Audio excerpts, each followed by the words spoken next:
Yo guys, welcome back to the channel. I hope you guys are doing fantastic as usual. So we're straight back with this to-do application that we are creating together, and in the last episode we actually implemented the feature that we can separate two lists based on whether the task has been completed or not. So that gives the user a pretty good overview of what tasks they have completed. So I think we're just gonna focus a bit on the styling now just early on in this video to make it a bit better. This looks a bit off right now with having these beautiful tasks and this really poor looking input fields.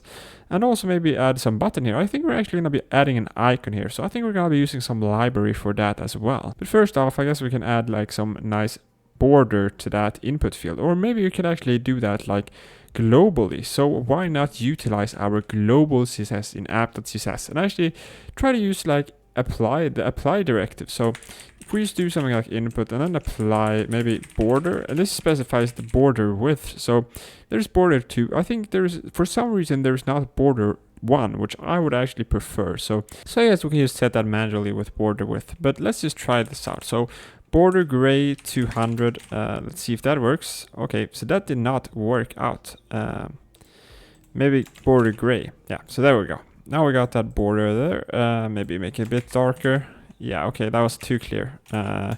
So with this gray, we really have to be careful. So really on the edge of making it stand out too much or not being visible at all.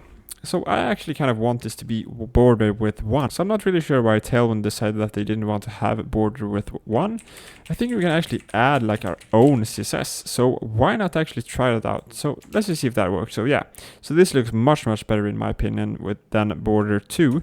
But let's see here. So I think on Tailwind CSS you can actually create your own rules or something. So let's see if that works. So I'm just here on their website. I'm gonna search for custom styles. So adding custom styles. I've seen this before, but I haven't really used it. So let's see if I can do something like this. So extend. I think we actually want to do extend. If we can extend the border to have like 1 pixel of border width. Let's see. So we go to their config here, and I think this is where you can actually specify that. This is Tailwind config. Yeah, so that should be right. So let's try that out. So extend, and then I'm going to assume this will be border, since it is border that we have here. So then I guess we can do something like 1, I guess. I'm really not sure here. So 1 pixel. Will that work? Let's see if that works. Nope, it did not seem to work. Make sure it is defined within a layer directive. Layer, okay. Let's see, all right. Okay, maybe we can actually do something like this instead. How does this work then? For more power, you can also add the layer directive to add styles to Tailwind's base, components, and utilities layers. So layer components, well, all right. I would really want to have like some extending here. I'm not sure why this doesn't work though. Maybe I can, okay, let's just see if this works when we just put it as a class attribute. So, okay, let's see, I remove this now, and then I go back to app.svelte, or rather to do item create here, and see if I can do something like class here and then do border 1. Will that work? No, it doesn't seem like that works. So maybe I just don't understand this fully. Extending, right, okay. Border radius, theme configuration documentation. Let's read about that. So, okay. All right. Okay, I'm not even in the right object here. My bad. So I'm sure you guys saw that I was just a bit slow there and didn't read the config properly. So let's just remove that completely. There is actually a theme object there. So let's see if that works. That actually did not seem to work still for some reason. So maybe this is like border width or something. Yeah. So it actually even got highlighted here by VS Code. So somehow this, I guess, yeah, so it has some kind of type here. So that's kind of cool. I've never seen this before, but you can apparently add like some type imports here and give this object a type or something. I'm not sure how that works, but that is awesome. So now VS Code actually knows what kind of styles we can extend. So that is super helpful, of course. So that actually seemed to work. Let's see if I can use it with apply now. Hopefully I can. If I can't, then that would be a real bummer, because it would be hard to do this without using an apply. Let's see if that works. Yeah, there we go. So now we actually added our custom styling. Isn't that amazing? So now we actually extended Tailwind with our own Tailwind class, really. So now I can actually use border one just like I wanted to. So that's amazing. We got that covered and we learned something new. Amazing. So we're just gonna fix up this import here and see if we can do something about it. It looks pretty bad right now. So I think it's in task file IO, yeah. So here I actually think I want to do something like conditional rendering. So maybe we can just hide this behind a button or something. So if visible, hide this with an if statement here. So it will only be visible if visible here is true. So that visible is false. I guess we can copy that. Stay consistent. So let's not make our code ugly from the start. So let's have some kind of thought behind it. So there we go. So visible, now it's no longer visible. I guess we want to have some buttons. So we actually have our own button, but I think it doesn't look, I don't think this is the right purpose for this button, but well, import and export, I guess. So we can do something like bind, well, on click, and then we can do something like visible. Well, so toggle visibility, and we do visible is the opposite of what visible is currently, and then we can combine that function here to toggle visibility, and there we go, import and export. Yeah, so I think we can do that, and it will look a bit better, because we're probably not gonna want to import all the time. It's just something we do once, or it's probably just something we do once. See if we can give that some margin here. So I think it's actually best practice to put this in the parent component here. It would be kind of weird to have the component, this task file IO, to actually have its own margin. I think it would be kind of bad practice, because then that component is actually affecting the page layout. And we probably don't want that. We kind of want to have this isolated. We have, of course, isolated styling, but we don't want it to affect the other elements on the page. So I think we're just going to add a margin here instead. So of course, use our beloved Tailwind CSS here, and there we go. So that looks pretty good. I think there's an unnecessary amount of margin here for some reason though. So here I'm actually not doing what I just said, so let's just get rid of that. Yes, none of the other things here actually like affect the padding itself. I wouldn't say that it's affecting the layout, but margin definitely does. So there we go. I think that looks better.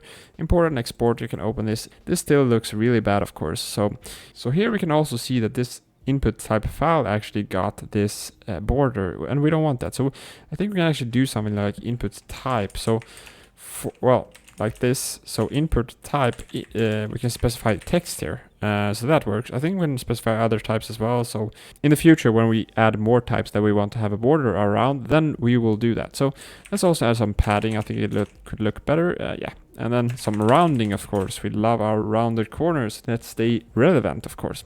Then this button here, this save file button, has no style at all. So let's give that, let's make it our amazing component that we created together. Okay, that did not work at all for some reason.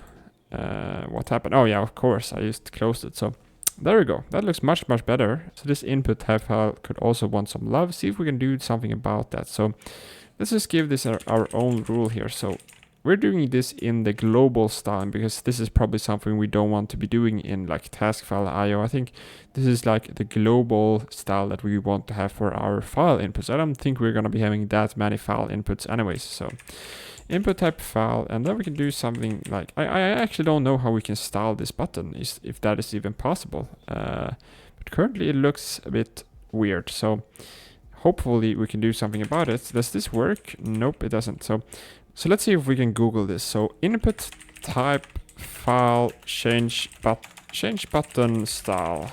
Let's see, styling an input type file button. That is exactly what we want. So there we go. Let's see if we can do something about this. Okay, so they want to have some weird label here. Okay. So they have like a label here. Let's see. Okay, so I guess we want to use label for this. It seems we definitely don't want to use JavaScript for this styling here. That would be really bad. So maybe we can use a label. Let's just try this code out. Well, yeah, so let's just wrap this in a label and see if we can do something about this. So label class file input. Because I noticed that Flowbytes Svelte actually handled this, so it must be possible, that's for sure. But hopefully they didn't do it with some weird JavaScript. Hopefully they just had some nice and easy CSS. So let's see here. File input, then we want to have a file input. Well, okay, we don't even want to have it inside of it. Or, okay, maybe we do. Type file. Okay, so we just hide the input and then... Wait, what's going on here? Are we still using JavaScript? Now I'm really confused what's going on.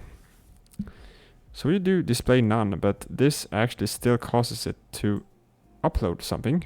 So this still causes it to click here. So, okay, that is really interesting. So we can actually use a label, and when we click the label, it will actually like run that. So if I just were to comment this out here, we should see that input again. Yeah, so there we go, there we have it. But whenever I click that, it will open in anyways. So that's a really cool trick. I did not know about that. So let's see if we can do this. So yeah, let's try doing display none here instead, and then do something on the file input. So let's see here. We want to have file input. Yeah, so here we can do display none instead, rather. So let's get rid of all that here, and then we can do something like file input. So this is kind of dependent on us actually creating a label for this. So that is kind of bad, but I think that is the way to go here. I did not see another alternative. I'm not really sure how Flowbyte managed to do this. But let's see if we can do something here. So padding, I just do like something like this. How will this look? Nothing is shown. Let's see here if I add some text as well. Yeah, so there we got some padding. Okay, now we can actually style that. So let's just use our amazing little Tailwind here. So if I just do BG blue 700 BG white, something like that, or not BG white, I mean text white, of course. Then I want to have padding as well, so padding 2.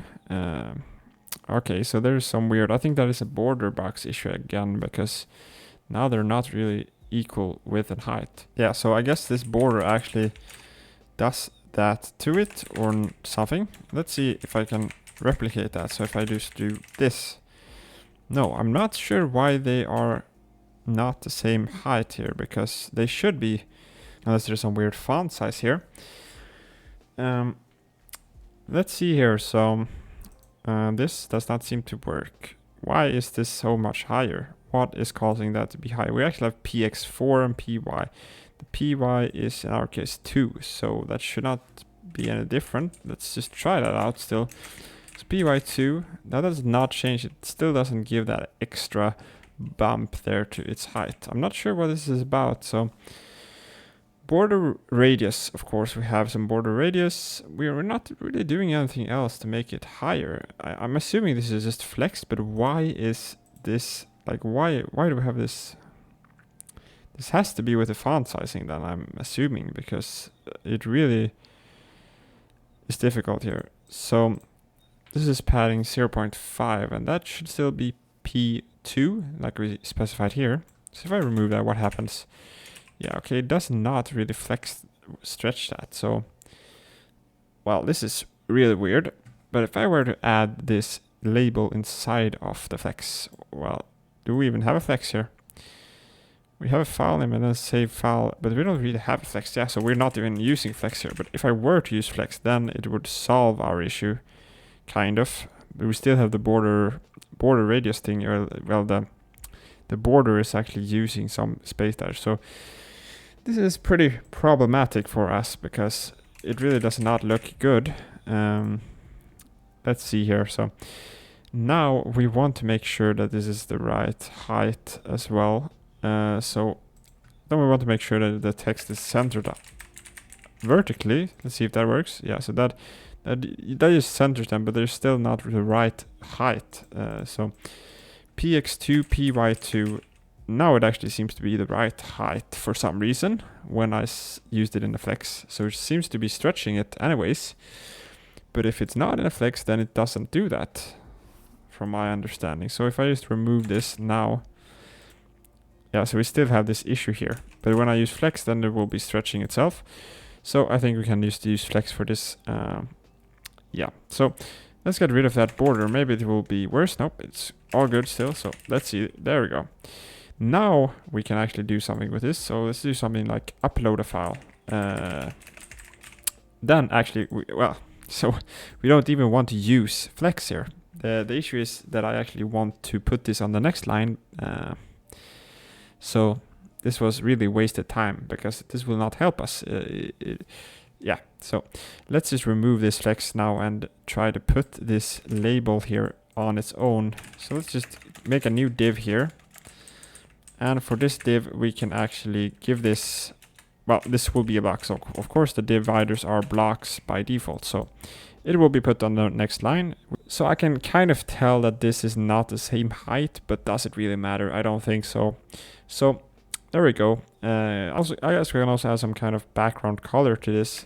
So with that we can tell that we're opening something. So let's try that out. If we do BG white, yeah, that looks all right. Let's add some padding, of course, now that we can see where it starts and ends. So there's something weird going on here. The padding is not really enough. Well, I'm not sure what that is about, but that looks okay, I think. So now we can actually add like an icon for this, and that is what I thought about doing in this episode as well, that we want to have some icons for edit and delete here. So let's try to do that. This edit task model looks pretty decent. The delete. So for delete, we also, of course, want to create a delete task modal so that we ask the user if they want to delete their task. But we're going to do that later. So it's always good to make sure that we are confirming with the user that they are actually intending to do these actions. Otherwise, they will come knocking on our door very angry and asking us why we did not ask them or confirm with them that they actually wanted to complete with that task deletion. I think we're actually going to be looking at some icon libraries and see if we can use one of those to create some icons in our application. So there's actually one that is based on, well, not based on, but by the same developers that created Tailwind CSS, and that is called Hero Icons. So heroicons.com, I think the URL is for that. So that is kind of nice, but what you get with this is practically SVGs. So of course you can do a lot with these SVGs, but they don't really have any Svelte support, or at least not officially. So maybe there is some like library for that, but for this we actually have to like copy the SVG. We could do that, but it looks kind of bad. I guess we can try it out, you know. What's the hurt in that? So if I just do something like edit, I can see the options for edit here. I guess we can want to use, do we want to use solid or outline? I think for this we actually want to use outline. I think that actually looks the best. So let's try this one out here and replace our edit here with that. See how far that gets us. So this will of course have some weird height here. But other than that, I think it looks okay, you know. We could use another icon libraries. There's plenty of icon libraries, and we kind of get this issue. This really clutters our HTML with SVGs. So I'm not a super big fan of this, but we can just try it out. So here we also have to make sure that we actually align the items vertically. You can see that this is really pointing down there. So let's try to do that. We can actually try our vanilla CSS. Okay, that really was not nice. Okay, something funny is going on here because that is not correct. Maybe it has to do with this delete button. So let's try adding a delete for that as well. So just use a trash can. I think that is kind of the norm nowadays. So button. Yeah, so they are kind of aligned, but you can tell that they are not completely aligned perfectly here. So that's kind of a shame. We don't want this. I don't think this looks good. But if we were to remove the checkbox, then of course it would look, you know, decent. So I think this might have to do with the height and width that is specified here. Let's try to remove this rule here to see if that helps. It doesn't really do that. Why do we have this issue here? I don't get it. It should be aligning vertically here when I use align items. Let's see. Yeah, so it is flexing these, and you can tell that both these SVGs, they are aligned vertically, but the checkbox is not. So yeah, I'm not sure what this is about. Why it cannot align items properly. It looks even worse here. You can tell that maybe there's a margin on this. No, I don't think so. They are using the full width and height here, but this is like, does it have any weird margin? No, it has no margin. So this is some weird SVG or HTML issue that I'm not a fan. So if you know what is causing this error, feel free to comment, because I'm not really sure what this is about. I think it has something to do with the SVG rendering here that is not really working out. If I just were to have, you know, another input type checkbox, then it would of course align that, you know, properly. Well, okay, so it doesn't really do that. It still looks kind of odd to me. It does not, you know, yeah. So there's something funny going on here. I'm not sure how we can solve this. I guess we can try looking at another icon library that is perhaps not using SVGs. They should be using SVGs in the background still, yeah, of course, since, you know, with SVGs we have actually scalable graphics, so that they can they will not look pixelated even at any size, you know, so they can be scaled up and down infinitely, really. So that is of course what you want to have for your icons. But let's try out some icon libraries. So let's try to Google for that. So icon library Svelte. Let's find the first best alternative. So we have some flow by Svelte, which we looked at maybe. Instead of using SVGs, using an icon library simplifies the code. So yeah, that's exactly what I mean, that we want to simplify our code and not put like whatever 10 lines of code here or something like that. Maybe we could use Tailwind. Maybe we could use flow by Svelte here, or we could use this Iconify. So this looks pretty good, I think.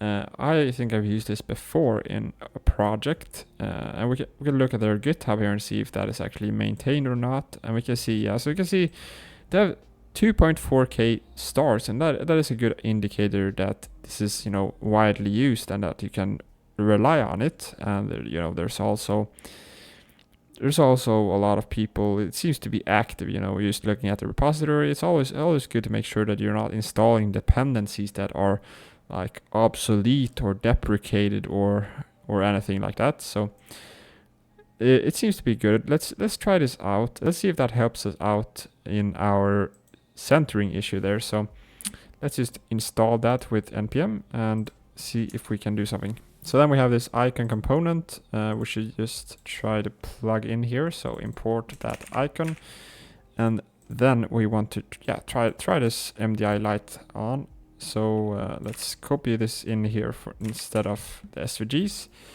Yeah, so that actually looks kind of centered, but we don't know yet if we don't actually change the width and height. So how do we change the height here? Svelte's icon dimensions. So we can do something like this. Icon height. Okay, so we can, I guess we can use units here like height. Let's see if that works out. So if I change the height here to 24 pixels, how does that look? Yeah, okay, so that looks okay. You know, it seems to be centering now properly. So I guess it was just some weird SVG issue that I could not figure out. So let's see if we can find an icon here that is suitable. So let's Google for edit. Then the good thing with this library is that they use icons from multiple sets. So there's like Google material icons. I think there's like font awesome, all of these. I think this actually gives us the ability to select like from multiple frameworks or multiple icon sets. So let's try this material symbol here. And we want to have, so I guess this is their like unique identifier for this symbol here. And then we want to have a delete as well. So let's search for that. And let's use this one. I think that looks pretty decent. So this one, yeah, I think that should be fine. Yeah, there we go. That actually looks pretty decent in my opinion. It kind of very, I think it looks pretty bold and clear what you are doing here. So maybe this checkbox could be improved a bit to make it even better. Now I just noticed that we have some really bad spacing here. So let's see what that is about. So I have to do items here. Maybe we want to have some, well, let's just go to app.svelte and see if we can do something about this here. So create new task.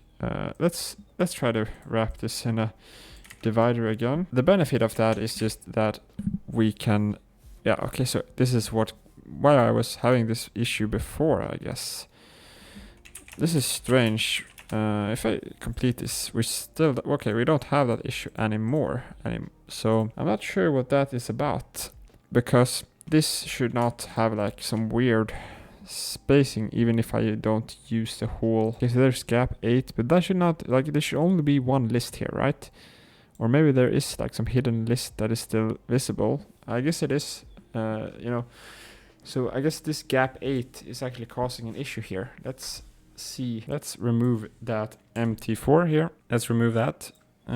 See if So we got this now, and that does not look good, of course. Well, yeah, so this is what doesn't look good. So how does this structure look?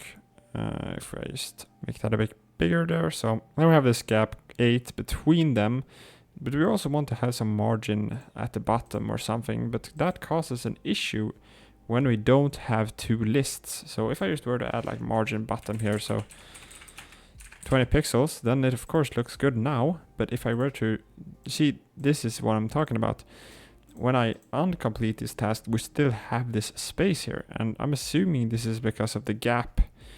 So if I remove that gap, yeah, so like I said, this is actually causing it. This is an issue. So maybe we can solve this with some syntax. Yeah. So I think we actually do something like else here. Let's see if that works out. If I just, yeah, it actually seemed to, okay, never mind. Absolutely not. That did not work out because, well, okay, so yeah, it does work out maybe, but we need to still have our margin here. Let's add that margin back in and see if that works. Let's see if that works. Nope, it still seems to be causing a problem, but it shouldn't cause a problem, right? Let's see here again. So there's still two items here, of course. Yeah, so I think I'm just being stupid here. Of course, it still exists. So this else syntax is just if there's no items, but there is still two lists, even if this is empty. But we only want to render this list if it has any items. We have to do something like if list.length is more than 0, only then we want to render it. So that should solve the problem here. Let's see if we can. So let's see if that solves our problem now. So yeah, there we go. Now it looks much better. When we uncomplete all of them, we can see that there is still, you know, some sensible spacing here. So the issue is really that we had this gap 8 here, but this list had no items, but it still added the gap because there was still a container here. So we only want there to be this container if there is some items in it to show. So I'm not really sure how efficient this is. Like I said in the previous episode, we are really kind of doing a lot of things here now. We're doing conditional rendering, and we have two lists that we are rendering. So of course the code is, you know, kind of readable. It's kind of maintainable in the sense that it's very easy to understand what's going on here, but it might not be that super efficient. So if you have like super many to-do items, then maybe this would actually cause some issues, but I think this is probably fine for the small amounts of data that we are dealing with. So if you see that this is causing issues for you already, then you might want to do this a different way, and actually, you know, maybe a more traditional way where we have to write a whole lot more code to do this properly. But Svelte handles this beautifully as usual. Yeah, so now we have added some nice icons. I think it really added to even more character of the application. Starting to look pretty good here. So we really got a kind of a theme going on. I think this nice blue color theme is something I want to adopt for this to-do application. So this is, you know, a good opportunity to see if you get a feeling for any way of styling your application, so that you can be consistent from the beginning, so that you don't start creating all kinds of components with weird, different, unmatching styles, and then you end up with a real mess for your users or yourself, perhaps. But maybe you want it to be messy. I shall not judge. But didn't really get that much functionality done in this episode, but I feel like it's still important to focus a bit on the styling early on, so that your app doesn't look ugly, you know. So now I think it really starts to look pretty good. So in the next episode, I think we should actually go back on working on some functionality. So this was kind of a little sidetrack to just style our application a little.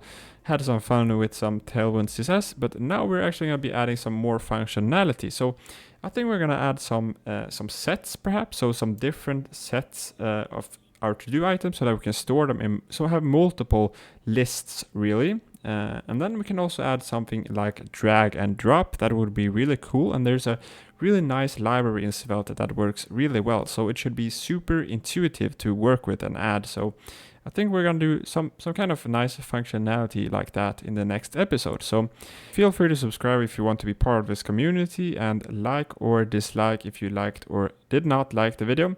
And feel free to comment if you have any questions or if you caught me doing something stupid. So I'll see you guys in the next episode. Peace out.